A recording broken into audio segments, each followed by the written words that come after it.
Dan di lukisan terakhir ini teman-teman, di sini menggambarkan kehidupan Sultan Muhammad Al-Fatih dari kecil sampai besar, bagaimana tarbiyahnya, bagaimana pendidikannya, bagaimana memang Sultan Murad II, ayah dari Muhammad Al-Fatih ini memang sudah memiliki visi terhadap masa depan anaknya, bahwa anaknya kelak akan menjadi penakluk Konstantinopel yang dijanjikan oleh Nabi SAW sejak 800 tahun sebelumnya.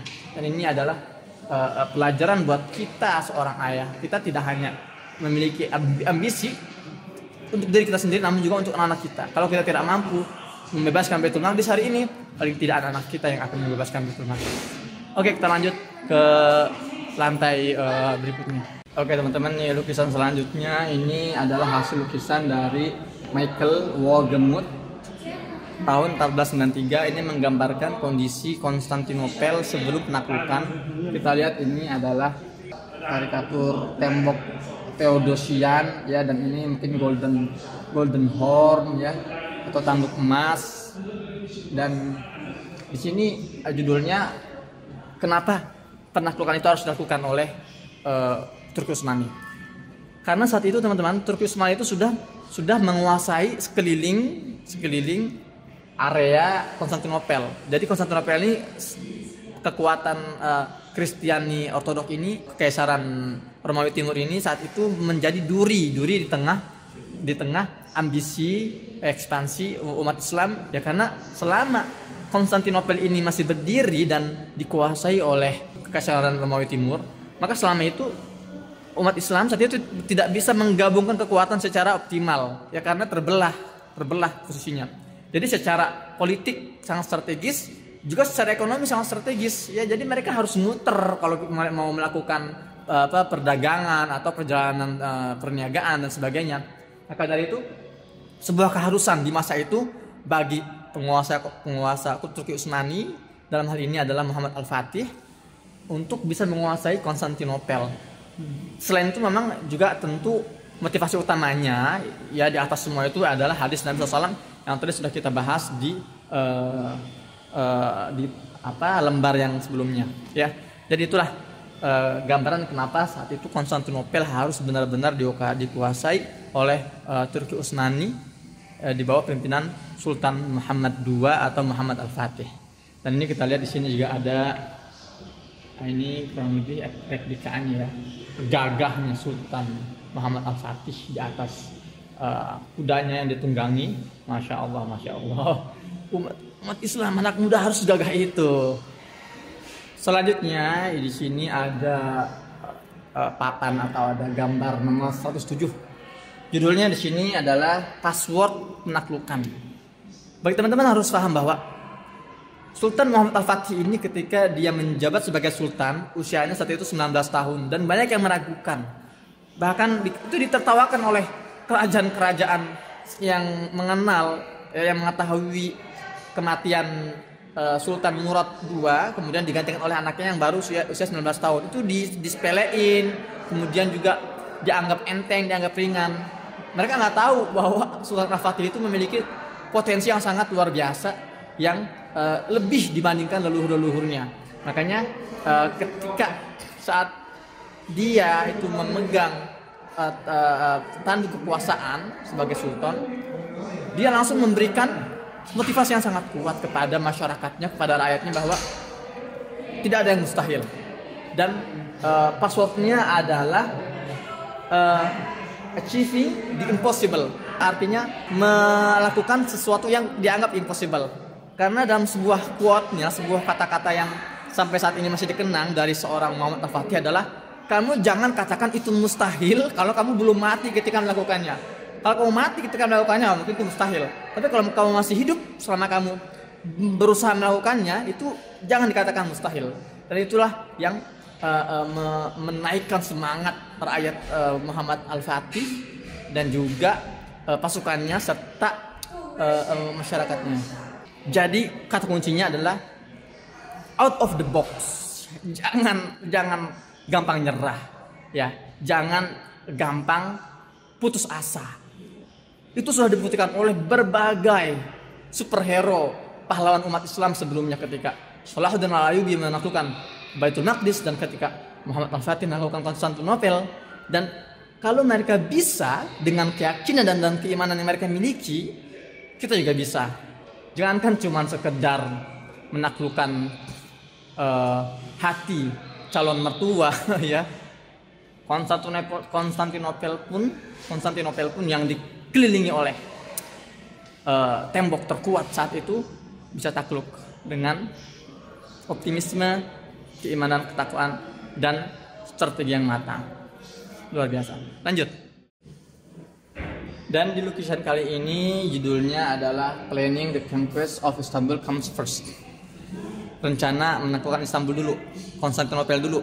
Ya, jadi ini lukisannya terlihat Sultan Muhammad Al-Fatih sedang bermusyawarah dengan para menteri-menterinya dan dengan para ulama ya untuk menaklukkan Konstantinopel. Jadi teman-teman,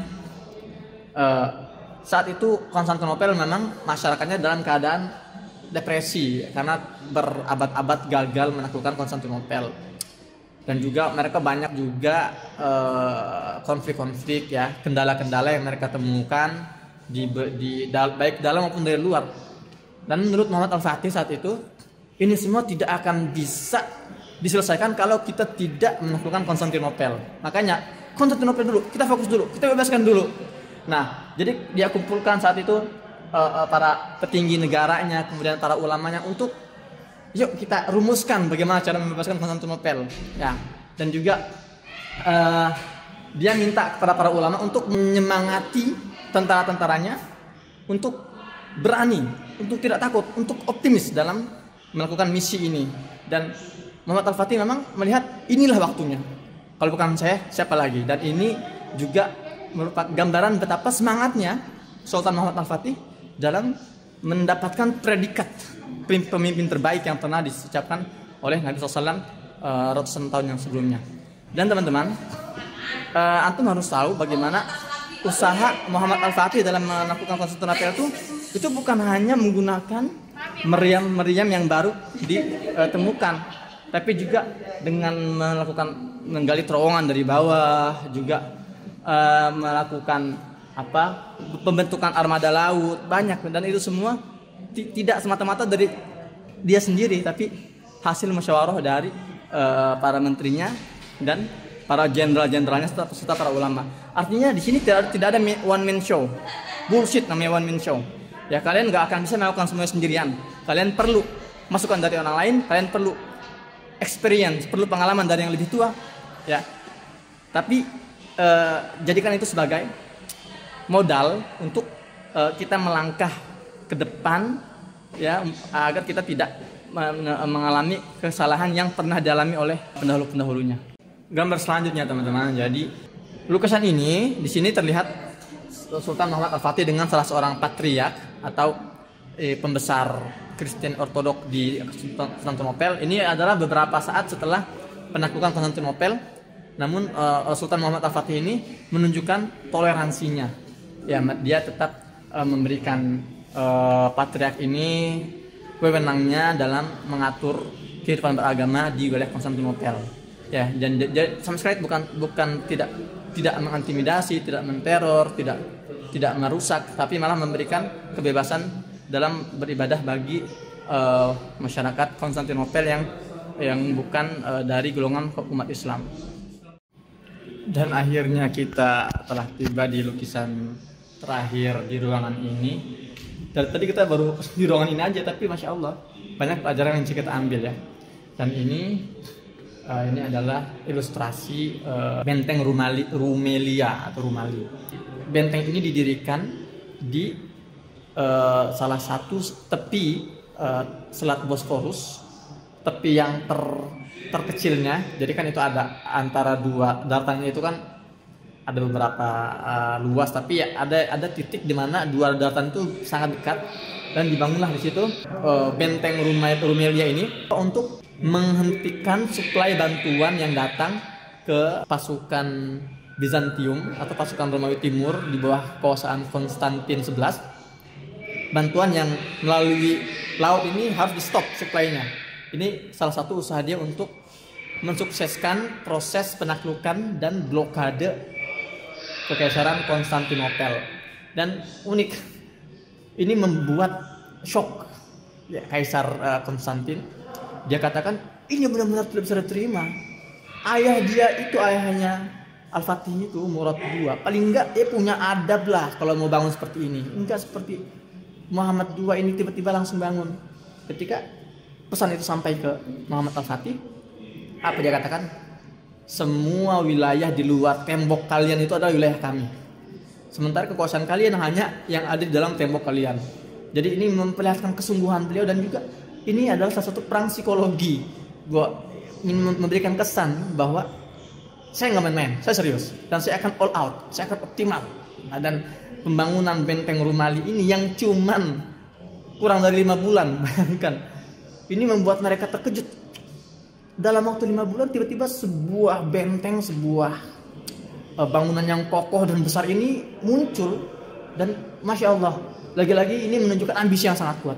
Dan pembangunan benteng Rumali ini melibatkan 300 insinyur, 800 pekerja, dan 200 pekerja transportasi. Bayangkan, jadi memang harus cepat, gesit, dan harus all out.